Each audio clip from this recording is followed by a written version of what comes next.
En fait, je voulais parler du chapitre 1.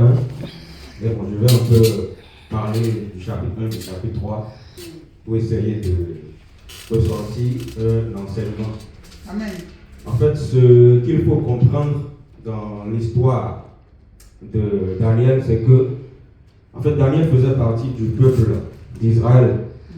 Il faut savoir que le peuple d'Israël, c'était un peuple qui avait été choisi par le Seigneur. Dieu avait choisi Moïse pour conduire ce peuple. Et Dieu avait donné des lois dans le désert. Mais le peuple d'Israël était très rebelle en fait. Voilà, quand nous lisons Deutéronome 28, nous voyons que l'Éternel dit à Moïse, si tu obéis à mes commandements, je te bénirai. Amen. Mais si tu désobéis, c'est la malédiction qui va te frapper. En fait, le peuple d'Israël était constamment rebelle en fait aux lois de l'Éternel. Et c'est pour ça que Dieu a livré son peuple au roi Nebuchadnezzar. Voilà. Et dans le peuple d'Israël, il y avait des hommes intègres comme Daniel. Voilà. Le nom de Daniel signifie l'Éternel est mon juge, la justice de Dieu. Dans le chapitre 1, on voit que, voilà, après que le peuple d'Israël ait été livré au roi Nebuchadnezzar, qui était un roi païen, en fait, ce peuple était éprouvé. Dieu voulait éprouver en fait son peuple, tout simplement. Voilà. Parce que le Dieu de la Bible, c'est le Dieu des épreuves, en fait. Et comme nous lisons, en fait, 1 Pierre chapitre 1, la Bible nous parle de l'homme éprouvé par le feu. Notre foi doit être éprouvée par le feu. Amen. Voilà. Vous savez, c'est très facile de dire je suis chrétien, j'ai le fruit de l'esprit, je manifeste le fruit de l'esprit. Oui, quand tout va bien dans ta vie, c'est facile de le dire. Mais lorsque les épreuves vont venir, comment vas-tu te comporter? Vous savez, moi, j'ai l'habitude de me faire insulter par les chrétiens. Parce que les chrétiens n'aiment pas la vérité aujourd'hui. Amen. Amen. Voilà, les chrétiens n'aiment pas la vérité. En fait, comment reconnaître un vrai chrétien? C'est dans les épreuves. Parce que Daniel était dans l'épreuve. Il était dans le feu, qui est l'image de la croix. Si tu dis que tu es chrétien, tu dois passer par la croix. Dieu va t'éprouver. C'est pas facile. Ce n'est facile pour personne, mais c'est le chemin du Seigneur. La croix. Combien de chrétiens tiennent? Très peu tiennent en fait. Daniel et ses trois amis se sont retrouvés dans des épreuves. Voilà, chez le roi Nebuchadnezzar. Mais Daniel en fait a résisté à Satan. Parce que la Bible dit dans Jacques 4, verset 7, soumettez-vous à Dieu, mais résistez au diable et il fuira loin de vous. Nous devons résister aux ruses de Satan. C'est très important. Mais très peu résistent en fait. Beaucoup veulent la facilité aujourd'hui. Beaucoup veulent un évangile mielleux. Un évangile où tu seras béni, tu seras béni. Pourquoi on remarque aujourd'hui beaucoup de divorces dans la chrétienté? En fait, c'est parce que les gens ne sont pas nés de nouveau. Amen. Wow. Dieu va t'éprouver. Parce que le fruit de l'esprit se manifeste dans le feu, pas quand tout va bien. Amen. Amen. Le païen est gentil, mais la gentillesse n'amène pas au ciel. Dieu voulait éprouver son peuple pour que le parfum de Christ ressorte d'eux. Le parfum de Christ. C'est dans les épreuves qu'on va reconnaître si tu es chrétien ou pas. C'est pas quand tout va bien. Daniel, en fait, j'ai beaucoup aimé la fermeté de Daniel dans le chapitre 1, dans le chapitre 3. En fait, Daniel, malgré les épreuves, malgré tout ce qu'il subissait, il a tenu bon. Il a eu une foi inébranlable. Il n'a pas insulté Nebuchadnezzar. Il n'a pas insulté ceux qui le persécutaient. Mais il est resté avec son Dieu. Parce qu'il était ferme, il savait ce qu'il voulait en fait. Aujourd'hui, qu'est-ce que les chrétiens disent quand ils sont éprouvés ou quand quelqu'un les font du mal? Quand quelqu'un les fait du mal, qu'est-ce qu'ils disent? Oh, si tu me respectes, je vais te respecter. Ça, ce n'est pas ça l'évangile du Seigneur, je suis désolé. même quand on te manque de respect, toi, il faut respecter la personne qui t'a manqué de respect. Amen. Et ce que je vous prêche là, c'est quelque chose que moi-même j'ai appliqué, j'ai mis ça en pratique. Parce qu'en ces derniers jours, j'ai mis une publication sur Facebook. Il y avait un soi-disant chrétien qui a répondu en me disant « Sois maudit ». Non. Mais qu'est-ce que je lui ai répondu? Je lui ai répondu « Sois béni ». Amen. Combien de chrétiens sont capables de faire ça? Très peu sont capables de faire ça. Et vous savez, c'est pas facile. Parfois, la chair, quand on t'insulte, voilà, la chair veut répliquer. La chair veut aussi, tu veux aussi insulter. Mais on ne peut pas entrer dans le royaume de Dieu avec ce comportement. Jésus a dit quoi? Aimez vos ennemis. Faites du bien à ceux qui vous haïssent. Priez pour ceux qui vous persécutent. Jésus n'a pas dit, si quelqu'un te maltraite, toi aussi maltraite-le. C'est pas ce que Jésus a dit. Parce que quand on voit le caractère de Daniel, Daniel était un modèle dans son caractère, dans l'épreuve. Parce qu'ils souffraient en fait. C'est ce qu'il faut savoir, ils souffraient. C'était pas facile pour eux. Mais malgré tout, en fait, Daniel et ses amis sont restés fermes. Par rapport à l'épreuve de la fausse religion, tout ça, ils sont restés très fermes. Amen. Très fermes en fait. Parce qu'ils savaient ce qu'ils voulaient. Voilà. Mais pour résister dans l'épreuve, il faut avoir le casque du salut. Parce que Satan va souvent nous lancer des flèches au niveau des pensées. Les flèches. Quand nous lisons Éphésiens 6, la Bible nous parle du combat spirituel, l'armure du chrétien, l'armure que le chrétien doit avoir. Amen. Pour avoir la victoire dans l'épreuve.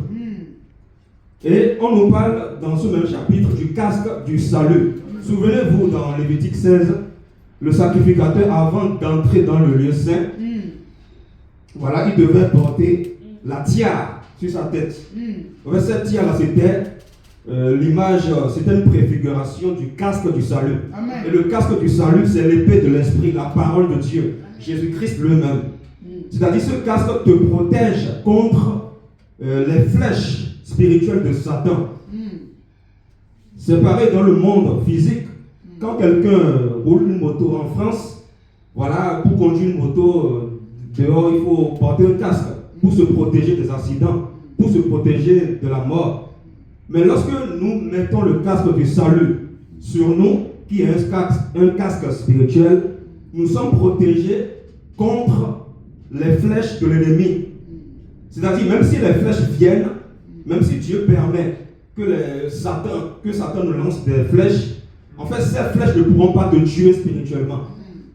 Parce que tu es protégé par le casque du salut. Donc c'est très important en fait. Voilà, l'épreuve. Daniel, en fait, a eu à manifester une foi inébranlable. Il était ferme et Dieu l'a récompensé par la suite.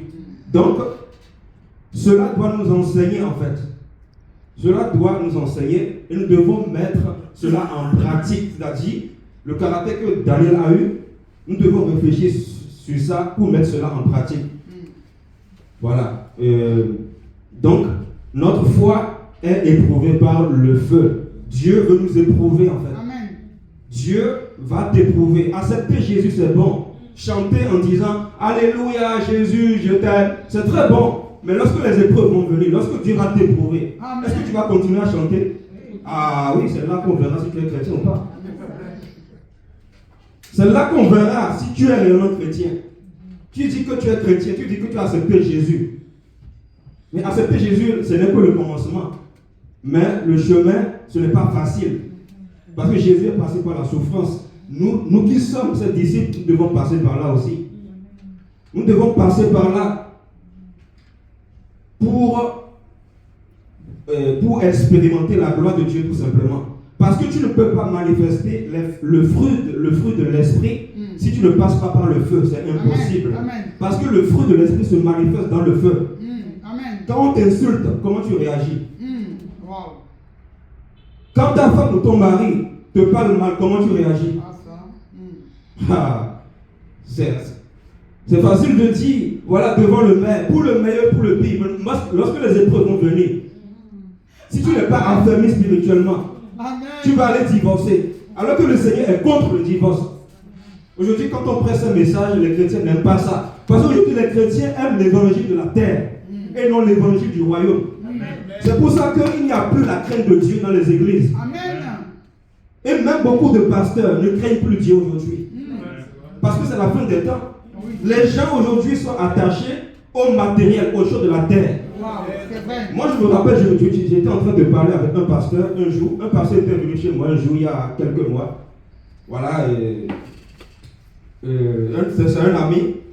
Et le pasteur me disait qu'on ne doit pas prêcher la sanctification dans les églises. Wow.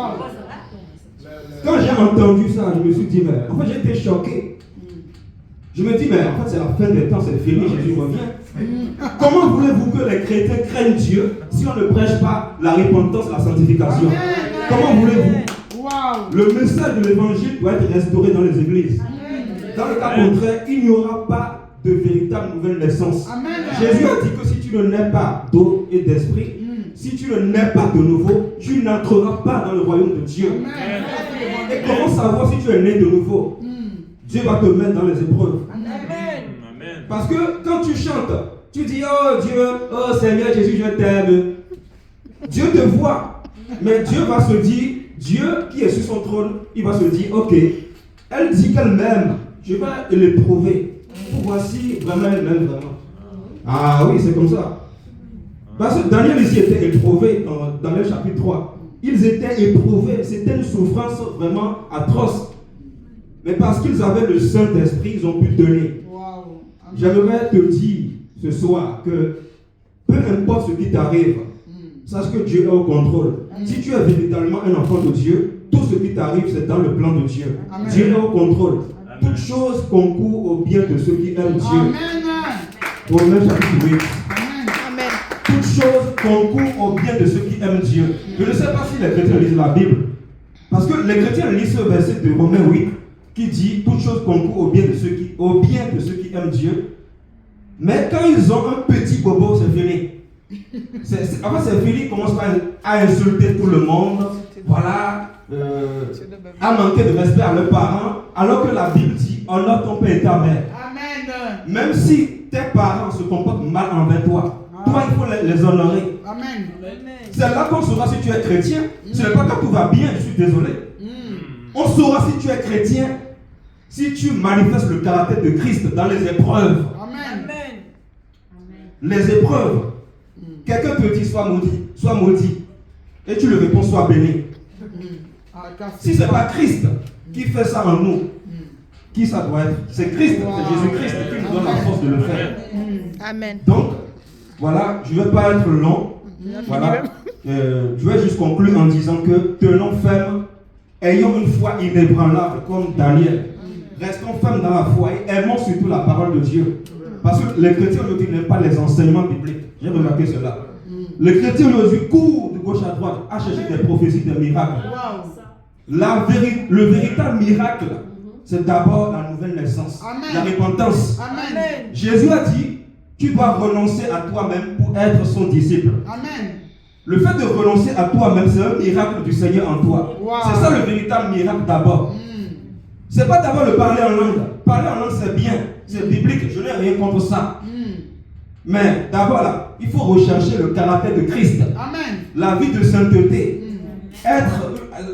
Chercher à être une femme vertueuse. Amen. Un homme vertueux. Amen. Tout simplement. Voilà. Donc, voilà. L'épreuve, c'est pas facile, mais le Seigneur est là pour nous aider. Amen. Voilà, il va nous aider si on le laisse faire, bien sûr. Mais si tu empêches le Seigneur de te changer, de te façonner dans l'épreuve, tu n'arriveras jamais là où le Seigneur veut que tu sois. Amen. Donc, voilà ce que j'avais à dire. Amen. Voilà.